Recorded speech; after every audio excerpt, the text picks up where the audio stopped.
at WrestleMania 18, going in, Rock and Hogan was a match on the show, but it ended up being this all-time classic. When you were there that weekend, was the vibe in Toronto that fans were going to get behind Hogan and something was wrong here? And what was it like when you were there calling the match? I didn't get any indication, like being preconditioned, that this is going to be Hogan's night. It didn't come off that way.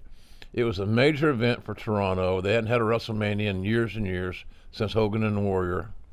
The city was on fire. The stadium was packed. So we were all excited about that and those circumstances. But nobody really declared, I'm going to cheer for Hulk. But he was allegedly the villain, got the NWO thing and all that good stuff. And of course, Rock was beloved. But when they were introduced, and Hogan was introduced first, I believe, you could tell there was a feeling in the air. I equated it to one of my favorite all-time bands, the Eagles. We came to see the Eagles, and then we went them to sing Hotel California. That's part of the gig here. And they wanted to see Hogan do his shtick. And a lot of the fans had never seen him live. They'd heard about him, they'd seen him on TV, but they'd never seen him live. So all the pieces are set up to be an amazing night.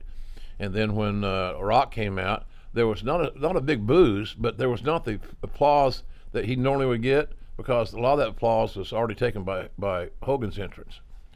And McMahon comes on the headsets and says, "You guys just go with it. You know what you're doing." So Lawler and I just changed gears.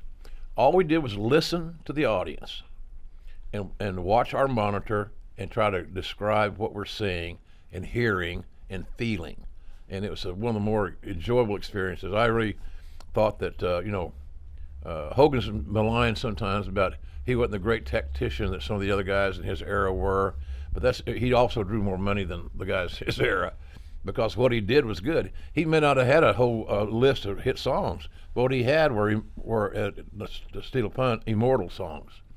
So it was really cool. And the great thing, it wasn't a traditional babyface, heel, villain, good guy thing.